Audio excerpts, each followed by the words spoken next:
du réseau départemental de la Haute-Marne passent en horaire d'hiver. À compter du 2 novembre, de nouveaux horaires sont mis en place. Retrouvez la déchetterie la plus proche de chez vous et ses horaires sur le site internet zded52.fr. L'espace détente du Casino Joa du Lac du Der a fait peau neuve. Dès maintenant, retrouvez plus de 60 références dans notre univers bar à vin et champagne. Venez vous détendre entre amis au sein de notre bar des sports en savourant une de nos planches à partager. Puis, passez un moment convivial et chaleureux au sein de notre restaurant. Cuisine savoureuse et de saison sont au programme. Votre Casino Joa du Lac du Der vous attend du lundi au dimanche. Vos agences Rent-A-Car mettent à votre disposition un large choix de véhicules de location, de la voiture sans permis aux véhicules de prestige, avec des solutions adaptées à toutes les situations, déménagement comme départ en vacances, toujours avec des tarifs compétitifs et adaptés à vos besoins. Agence Rent-A-Car dans vos concessions Volkswagen à Saint-Dizier et à Bar-le-Duc.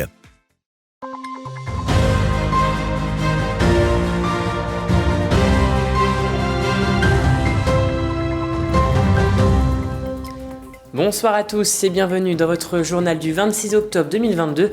Tout de suite, les titres de cette édition. Ce mardi, un frigo solidaire a été inauguré à Saint-Dizier, un enjeu important pour la ville qui répond aux besoins des plus démunis. Grâce au dispositif Petite Ville de Demain, la commune de Vassy a organisé des ateliers publics pour construire avec les habitants l'avenir de la ville.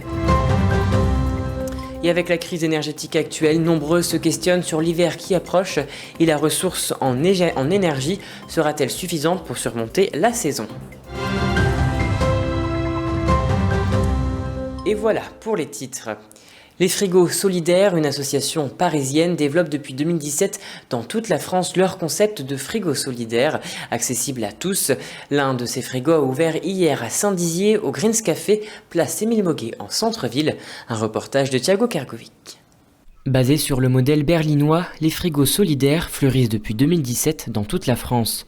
L'objectif de cette initiative est de mettre un frigo en libre service afin que chacun puisse y déposer ou prendre des denrées alimentaires gratuitement et librement.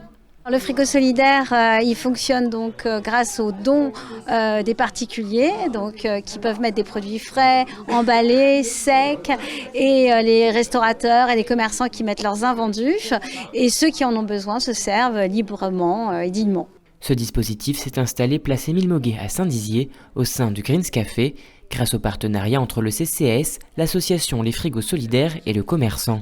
Un enjeu important pour la ville qui répond aux besoins des plus démunis et qui permet de créer du lien social. Nous sommes en train de réfléchir à un parcours puisqu'il existe déjà de l'aide alimentaire gratuite distribuée par la Banque alimentaire et les Restos du Cœur.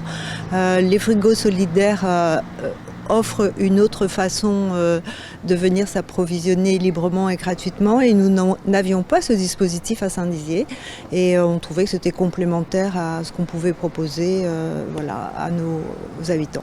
À l'heure où toutes les initiatives éco-responsables sont les bienvenues, celle-ci permet de lutter contre le gaspillage alimentaire. Tout type de produits y sont en effet les bienvenus, végétaux, produits secs et denrées non périssables, à l'exception de la viande, du poisson et de l'alcool. L'objectif, c'est d'en avoir d'autres, sachant qu'il n'y a rien autour, à part Reims et Nancy, il n'y a rien en Haute-Marne, il n'y a rien en Meuse. Donc le but, c'est d'apporter ce projet dans ces départements-là. Et dans le lutte, ma principale cause, c'était le lutte contre le gaspillage alimentaire. Si vous souhaitez être acteur de ce dispositif, ce frigo solidaire est accessible aux jours et horaires d'ouverture du Greens Café, du mardi au samedi, de 10h à 19h.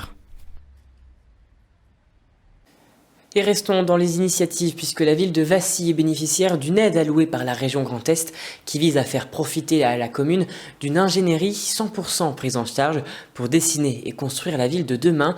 Des réunions et des ateliers se sont tenus cette semaine avec les habitants dans le cadre de Petite Ville de Demain, un reportage de Thiago Kerkovic. Petite Ville de Demain, c'est un dispositif mis en place par l'État pour financer à hauteur de 80% les travaux de rénovation des villes sélectionnées. Vassy en fait partie.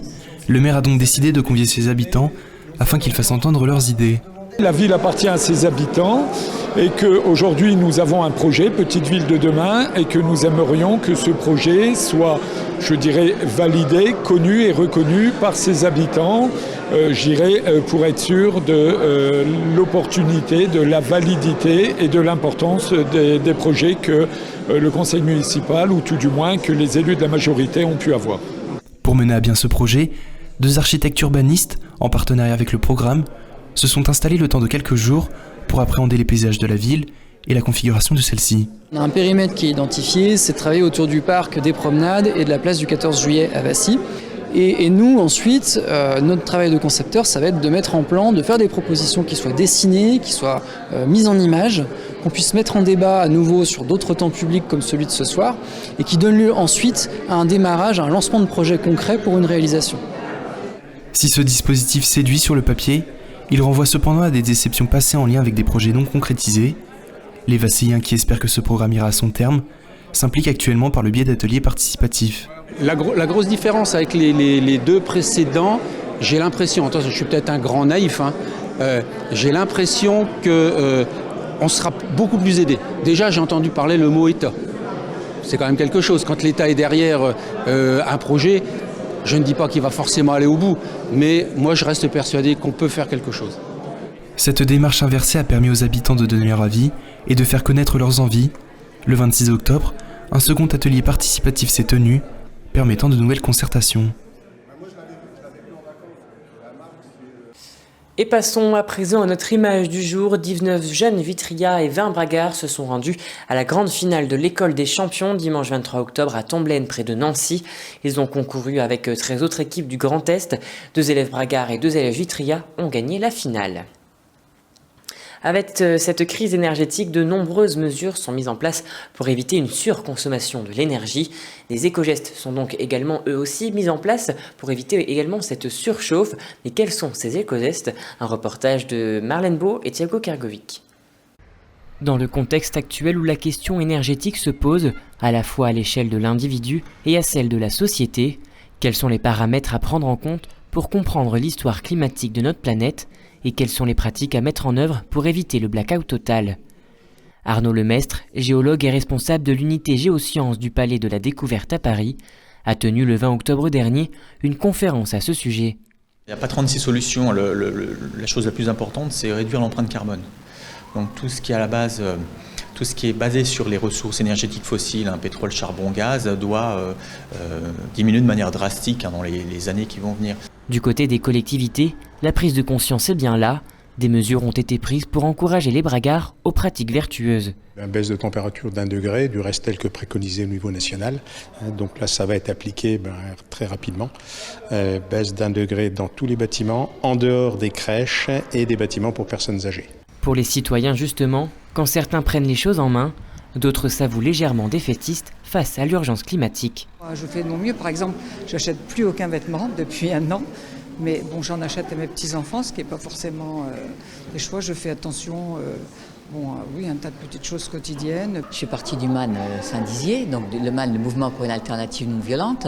Et pour nous, c'est très important de donner des idées aux personnes pour changer notre société. À mon niveau de citoyen lambda, je ne vois pas ce que je fais de plus que ce que je fais aujourd'hui. À part faire confiance aux scientifiques et les actes à venir. Et c'est la politique qui fait les actes à venir. En s'investissant ainsi, les municipalités comme celle de Saint-Dizier rappellent au gouvernement qu'il est essentiel d'agir. Et voilà, c'est la fin de cette édition. Merci à tous de l'avoir suivi. Dans un instant, vos prévisions météo de demain, présentées par Manon de Fontis. Je vous souhaite à tous et à toutes une très belle soirée et à demain.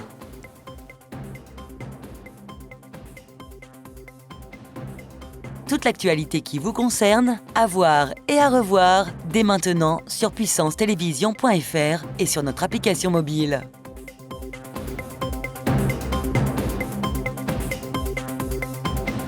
Une femme sur 8 risque de développer un cancer du sein. L'information sur le dépistage précoce permet de sauver des milliers de vies et est essentielle. Alors Puissance Télévision s'engage pour véhiculer ce message. Tous ensemble, restons vigilants.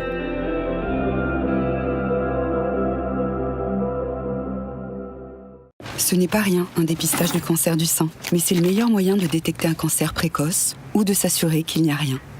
Et la personne la mieux placée pour vous en convaincre, c'est vous. Alors à partir de 50 ans, faites-vous dépister tous les 2 ans Oui, bonjour, je voudrais prendre un rendez-vous, s'il vous plaît. Je vous en remercierai. Pour un dépistage.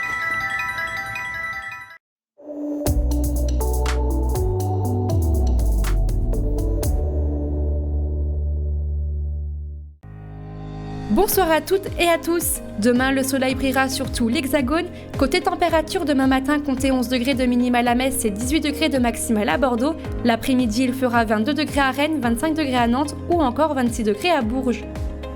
Côté ciel de nos départements, le soleil brillera aussi.